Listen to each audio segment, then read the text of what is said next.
I'm standing in the pediatric ICU, watching my 6-year-old daughter Emma lying unconscious with a severe allergic reaction, and my fiancée, Sarah Chen, is nowhere to be found because she's at her ex-boyfriend, Marcus Williams' parent-teacher conference with his twin boys, the same conference she insisted I couldn't attend because the teachers need to see a stable parental figure, and you're just too emotional about everything, David. The machines beep steadily around Emma's small form, her face pale and swollen from the reaction that could have killed her if I hadn't found her in time. Collapsed on the bathroom floor after eating the peanut butter cookies that Sarah's boys brought to our apartment. The same cookies I specifically told Sarah not to bring because Emma's deathly allergic to nuts, but she rolled her eyes and said I was being overly protective, and that Emma needed to learn to live in the real world where she can't control everything around her. The past 2 years flash through my mind as I watch Emma's labored breathing, how Sarah slowly convinced me that being a good stepfather to Marcus's kids meant putting them first, how she guilt-tripped me every time I prioritized Emma and my 8-year-old son Jake, how she made me believe that my selfish focus on my own children was why my ex-wife left me, when the truth was that my ex-wife, Jennifer, left because I worked too much and didn't make enough time for family, but somehow Sarah twisted that into meaning I was too attached to my kids. David, you're being ridiculous. Emma just needs to learn to share attention. She's not the only child in this world. Sarah's voice echoes in my head as I remember the countless times she scheduled Marcus's boys, 10-year-old twins named Brady and Connor, for every weekend I was supposed to have with my kids, making me drive them to soccer practice during Jake's school plays, convincing me that my children's needs were somehow less important because they have their mother, while Marcus's boys only have us now. But sitting here in this hospital room, holding Emma's tiny hand while she fights for every breath, I finally piece together Sarah's real plan through the fog of manipulation that's clouded my judgment for 2 years. She never wanted a relationship with me. She wanted a free babysitter and financial support for Marcus's children while she worked to get Marcus back, using my lawyer salary and my flexible custody schedule to make herself appear like the perfect potential stepmother to his boys, while simultaneously positioning herself as the devoted mother figure who sacrificed her own happiness to care for abandoned children. The realization hits me like a physical blow as I remember last month when Emma asked me why I loved Brady and Connor more than her. And instead of reassuring my daughter, I found myself repeating Sarah's words about how love isn't a competition, and how she needed to be more mature about sharing. Essentially telling my 6-year-old that her feelings didn't matter as much as maintaining peace with Sarah's complicated family situation. Emma almost dies from this allergic reaction because Sarah convinced me to switch pediatricians to Dr. Morrison, someone who understood blended families better and wouldn't judge our unconventional situation. But Dr. Morrison didn't have Emma's complete allergy history because Sarah insisted we needed a fresh start with someone who wouldn't be biased by Jennifer's overprotective parenting style. And now my daughter is fighting for her life because I let Sarah convince me that my ex-wife's medical decisions were somehow suspect. Jake stopped speaking to me entirely after I miss his championship baseball game to take Connor to a birthday party. Not just any birthday party, but the birthday party of Marcus's nephew, where Sarah needed me to show the family that we're serious about being part of their lives. And when Jake struck out in the final inning with no one there to cheer for him, he came home that night and told me he wished his real dad would come back, and I realized with horror that in trying to be the perfect stepfather to Marcus's boys, I'd stopped being a father to my own son. My ex-wife, Jennifer, files for full custody 3 weeks after Emma's hospitalization, citing my obvious inability to prioritize our children's well-being, and presenting evidence that includes photos of Emma and Jake at family events looking miserable, while Brady and Connor monopolize my attention. Emails from their teachers expressing concern about missed parent conferences because I was attending Marcus's boys' school functions instead, and a recording Jake made on his tablet where he's crying because Daddy loves the other kids more than us now. The final betrayal comes when I discover Sarah's text messages while searching for emergency contact information during Emma's crisis. Her phone buzzes with a message from Marcus, and when I open it thinking it might be important, I find months of conversations planning their reunion. Once David pays for the boys' private school tuition this semester, we can be together again. He's so desperate to prove he's a good man, he'll do anything I ask. The kids will be fine with the transition because David's already been doing most of the parenting work anyway. I scroll through message after message revealing the depth of their deception, how Sarah has been feeding Marcus information about my salary and assets, how they've been using my relationship with the boys to gather intelligence about my legal work for Marcus's family's real estate business, how Sarah records our private conversations and shares them with Marcus to help him navigate his own custody battles, how they laugh about my pathetic need to save everyone and my daddy issues that make him such an easy mark. The messages reveal that Sarah never intended to marry me, that the engagement ring I bought after she told me Brady and Connor had started calling me Dad was just another tool in their long-term plan to use my resources and connections until Marcus could get his business stable enough to take her back, and that my children were never part of their future except as weekend inconveniences that they'd gradually phase out once they had full access to my finances and legal expertise. I confront Sarah at Marcus's house that night, after leaving Emma and Jake with Jennifer, my hands shaking with rage as I bang on the door of the Tudor-style house that I've been helping pay the mortgage on without realizing it.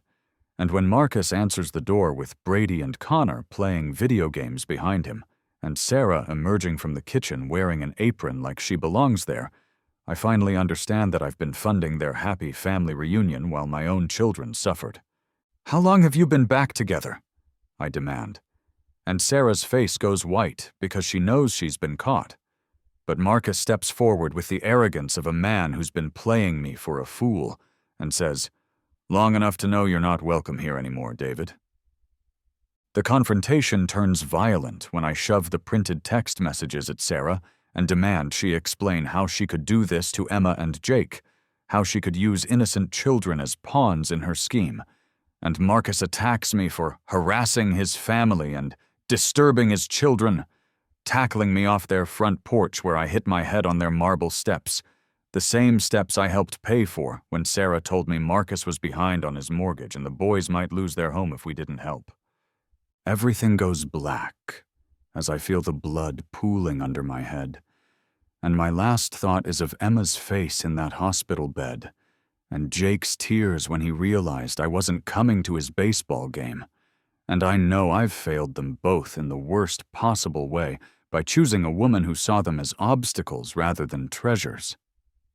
Then I open my eyes and realize I'm sitting in Sarah's apartment exactly 2 years ago, holding the engagement ring I'm about to propose with, and she's saying, "David, there's something I need to tell you about my ex and his children." And I know with crystal clarity that I've been given a second chance to protect the people who matter most. I know exactly what day this is, without having to check the calendar on Sarah's refrigerator, March 15th, the day Sarah was supposed to introduce me to Marcus's twins for the first time. The day she convinced me that proposing to her would show I was ready to be a real family man who could handle the complexities of blended family life.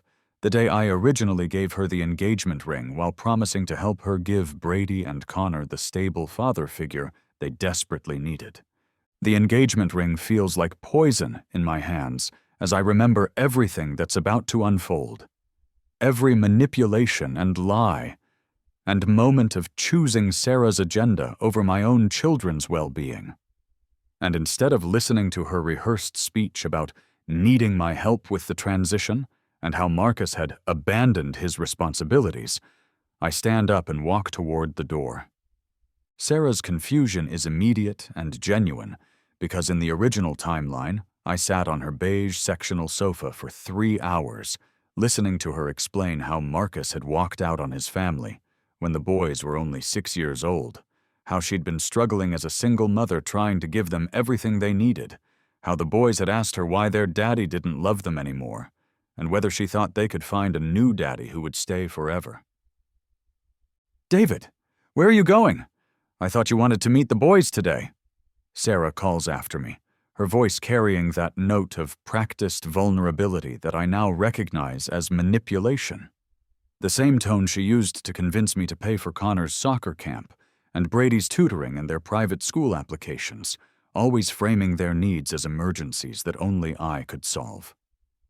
In my past life, I stayed for those 3 hours listening to her cry about how difficult it was to be the only stable adult in the boys' lives, how she needed a real man who understood commitment to help her give them the security they deserved, how she'd prayed for someone like me who had experience being a devoted father and would know how to love children who weren't his own. And I remember how her tears made me feel like a hero for offering to take on this responsibility. But now, with the knowledge of what that decision cost Emma and Jake, the words feel foreign coming out of my mouth. "Sarah, I need to pick up my own children from school today. We can talk about this later." I can see the panic flicker across her face because this conversation was supposed to end with me on one knee, with the boys hiding in her bedroom until she called them out to meet their new daddy, with me promising to love them like my own and commit to being the family they'd always needed, and my refusal to follow the script throws off her entire timeline for getting me emotionally invested in her children's welfare. "But David, I really need you right now," she says. And I recognize the desperation in her voice because she's already told Marcus that the engagement would happen today, already promised him that she'd have me locked in financially and emotionally by the end of the week, already built their reunion timeline around my commitment to funding Brady and Connor's lifestyle. Strategic withdrawal feels like the right choice as I leave the engagement ring on her coffee table. The same coffee table where Brady and Connor will do their homework while I help them with math problems and drive them to friends' houses and attend their school conferences, all while my own children wonder why I suddenly have so little time for them. "I'll call you later," I tell Sarah as I head for the door, ignoring her increasingly frantic protests about how she really needs me right now, and how the boys are so excited to meet their new daddy, and how she's already told them that today was the day their family would become complete. Walking out of Sarah's apartment building, I turn off my phone before she can start the barrage of calls and texts that I remember from the original timeline, the emotional manipulation about how I'm letting down 2 innocent children who've already been abandoned once, and how she thought I was different from other men who made promises they couldn't keep. Instead of going back to my downtown law office to finish the brief I was working on, I drive straight to Emma and Jake's elementary school, arriving 30 minutes early for pickup and sitting in my car watching other parents gather on the sidewalk, normal parents who prioritize their own children and don't get trapped in complicated schemes involving other people's kids and revenge plots disguised as romance. Instead of canceling my weekend plans with Emma and Jake to accommodate Sarah's crisis, I take them to the children's museum they've been begging to visit for months. The same museum trip I postponed 4 times in the original timeline because Sarah always had emergencies with Brady and Connor that required my immediate attention. Soccer tournaments and school projects and friendship drama that somehow always took precedence over my own children's simple desire to spend time with their father. Emma's excitement about the dinosaur exhibit is infectious as she runs from display to display, reading every placard aloud and asking me questions about which dinosaurs were herbivores and which ones could fly. And I realize with a pang of guilt how much joy I missed in my past life when I was constantly distracted by Sarah's texts about Connor's math homework or Brady's behavioral issues at school.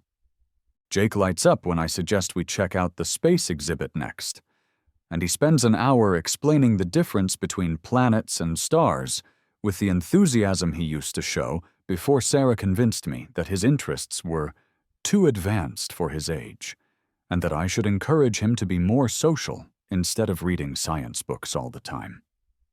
When Sarah calls demanding I come help her because Marcus showed up drunk and the boys are scared, I look at Emma's face as she studies a butterfly exhibit and Jake's concentration as he builds something in the hands-on engineering section, and I turn off my phone without hesitation, choosing to be present for my children instead of running to clean up Marcus and Sarah's manufactured drama. We spend the entire day at the museum, followed by ice cream and a trip to the park where Jake teaches Emma how to throw a proper spiral with the football I keep in my car. And for the first time in years, I feel like I'm actually being a father, instead of just managing other people's parenting crises. Over the next few weeks, I establish a consistent routine with my children that would have been impossible in my past life when Sarah's emergencies constantly disrupted our time together.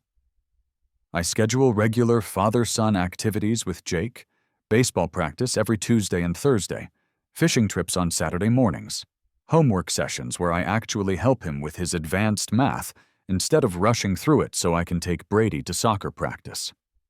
With Emma, I start weekly daddy-daughter dates, taking her to the library for story time, teaching her to ride her bike without training wheels in the park near my apartment, reading bedtime stories during our custody nights instead of cutting them short because Sarah needed me to help put Brady and Connor to bed over video call.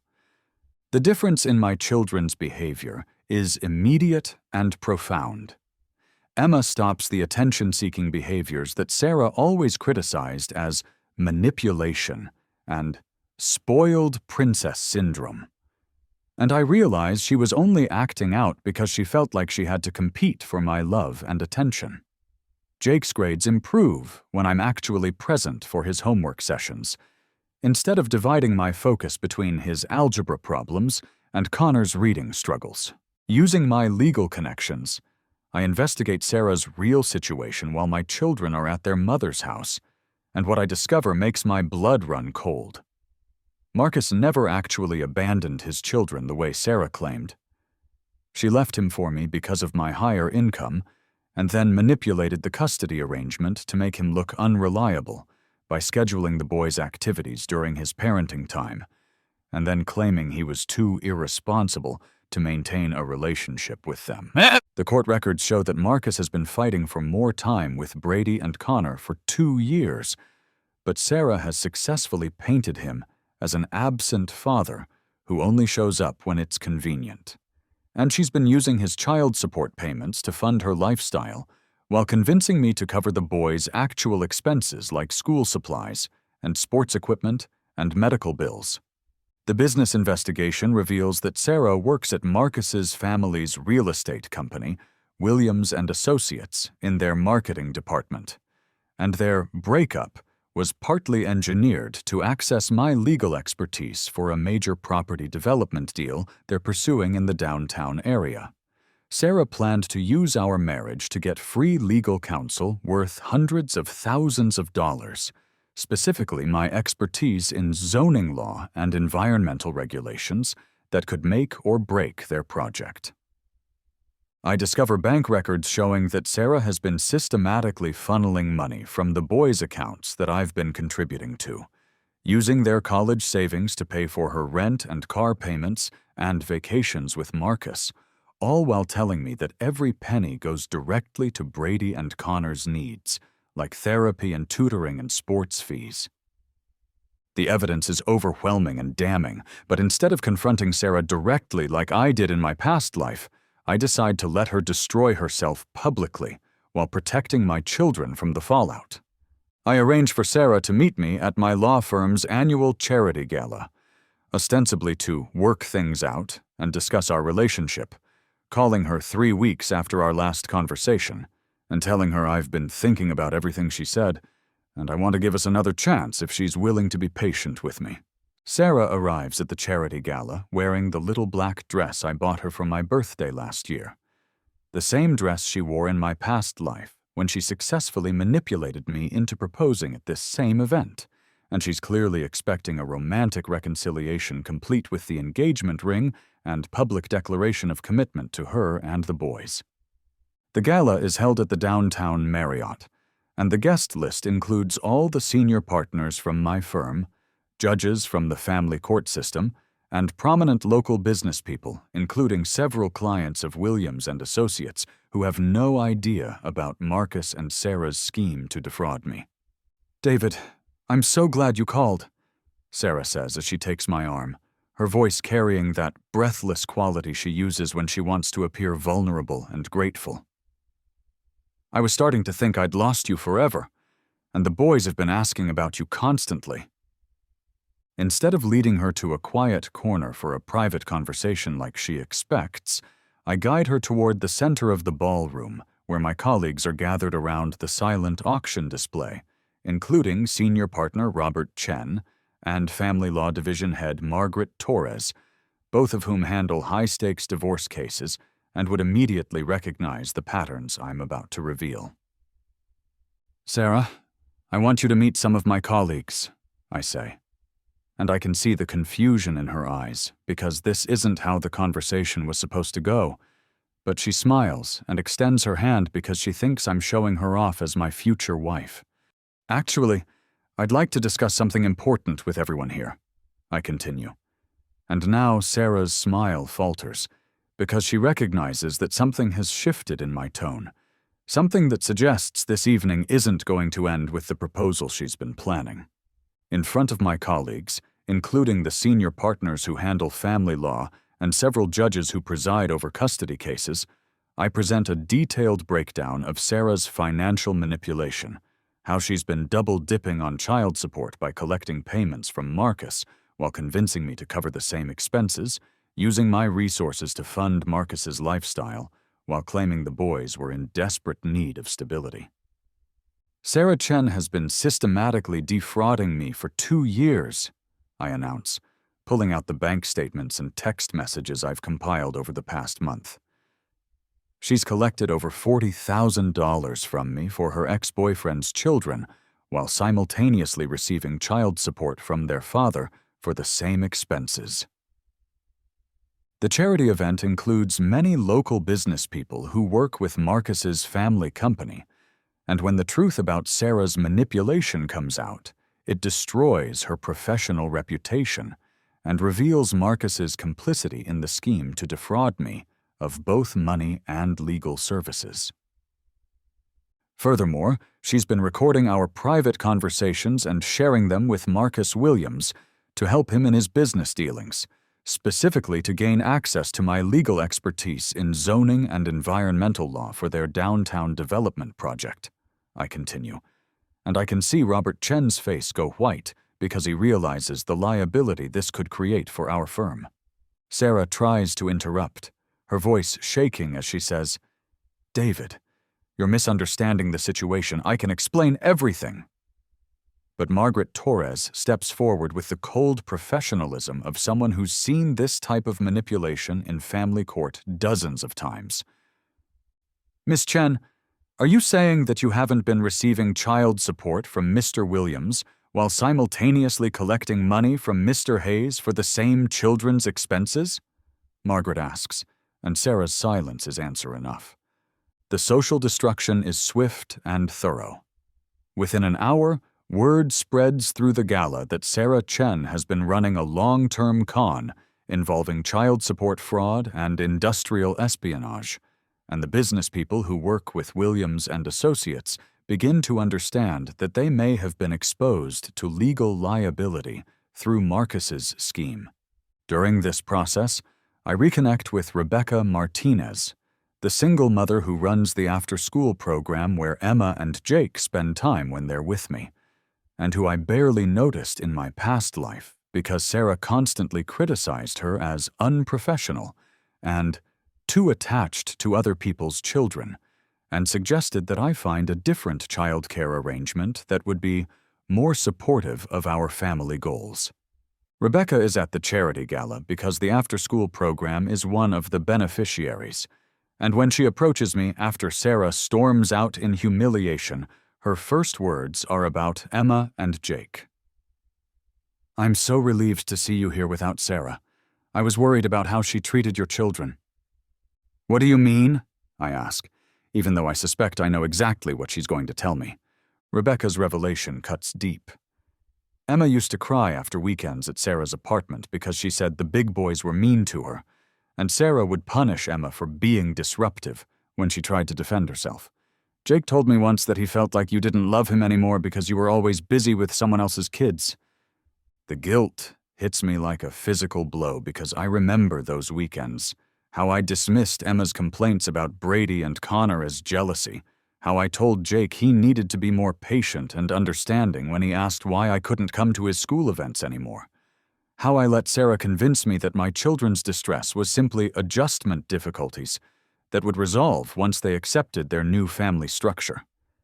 I wanted to say something, Rebecca continues, but I know how difficult blended family situations can be, and I didn't want to overstep. But there were times when Emma would come to the program with bruises on her arms that she said came from the boys being too rough during playtime. My hands clench into fists as I realize that Brady and Connor were physically hurting Emma, and I never saw it because Sarah always had explanations for any injuries. Emma was clumsy, she bruised easily. She was probably making up stories for attention, and I believed Sarah instead of trusting my daughter's words. If I ever see her near your children again, I'll call the police myself, Rebecca says with fierce protectiveness. And I realize that this woman who barely knows us has been more concerned about Emma and Jake's well-being than I was during 2 years of Sarah's manipulation. When Sarah tries to manipulate my children directly the following week, showing up at their school to explain why I'm being unfair to Marcus's boys and how much Brady and Connor miss their new daddy, Rebecca helps me document the harassment and file for a restraining order, providing witness testimony about Sarah's inappropriate contact with my children. The restraining order hearing is a disaster for Sarah because she doesn't realize that I've been building a case against her for weeks.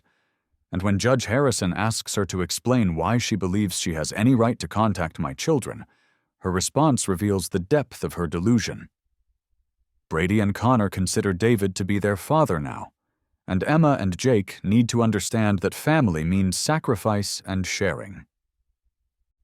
Miss Chen, Judge Harrison says, with the patience of someone explaining basic concepts to a child, you have no legal relationship to Mr. Hayes or his children, and attempting to insert yourself into their family dynamic after a romantic relationship has ended constitutes harassment. As her plans crumble, Sarah becomes increasingly erratic and desperate. She shows up at my apartment with Marcus's boys the following weekend, trying to force an emotional confrontation where the children beg me to help their new mommy and come back to their family. But this time I document everything with my phone and immediately call Child Protective Services when I realize she's using Brady and Connor as emotional weapons. The CPS investigation reveals that Sarah has been coaching the boys to manipulate me, teaching them to cry on command and tell stories about missing their daddy David and being scared that their family was falling apart. And Marcus finally understands that Sarah's obsession with controlling me has put his custody arrangement at risk. When Marcus realizes that Sarah's scheme has exposed his family's business to legal scrutiny for conspiracy and fraud, he turns on her completely, throwing her under the bus to save Williams and Associates from criminal charges and civil liability. At the law firm's monthly networking event, Marcus arrives with his attorney and a written statement detailing Sarah's role in the fraud scheme, revealing that she had been recording our private conversations to gather information for their real estate deals, that she never intended to marry me but was stringing me along until their development project was complete, and that the entire relationship was a calculated effort to exploit my legal expertise and financial resources. Sarah makes a scene trying to win me back, not realizing that Marcus has already destroyed her credibility to protect himself, and she publicly accuses me of abandoning 4 children who need me, just as the room learns about her fraud scheme from Marcus's statement. The humiliation is complete when Marcus's attorney reveals that Sarah has been embezzling money from the boys' accounts I helped fund, using their college savings for personal expenses while telling me the money was going to therapy and tutoring, and that Marcus is pursuing criminal charges against her for both the embezzlement and the fraud against me. With the distraction of Sarah's manipulation gone, I excel at work in ways that were impossible when I was constantly managing her family crises and running interference for Marcus's boys' needs. The senior partners, impressed by how I handled the complex family law aspects of the fraud case and my professional response to Sarah's attempts to compromise our firm's integrity, offer me a partnership track position specializing in protecting fathers' rights and family assets. The promotion comes with a significant salary increase and the opportunity to build a practice around cases I'm passionate about, representing fathers who've been manipulated by vindictive ex-partners and helping families navigate the complexities of custody arrangements without losing sight of what's best for the children involved. The money I'm no longer spending on Marcus's children and Sarah's lifestyle goes toward Emma and Jake's college funds, and a bigger apartment where they each have their own room during our custody time, replacing the cramped two-bedroom place where Emma had to sleep on the couch whenever Brady and Connor stayed over, which happened increasingly frequently as Sarah escalated her manipulation. Emma's room is decorated in the butterfly theme she's always loved, with a reading nook where we can do bedtime stories and a desk where she can draw and do homework without interruption. Jake's room has space for his baseball trophies and science fair projects, with a bookshelf for his growing collection of astronomy books and a desk where he can work on the advanced math problems he enjoys. Rebecca and I slowly develop a genuine partnership based on mutual respect and shared commitment to children's well-being.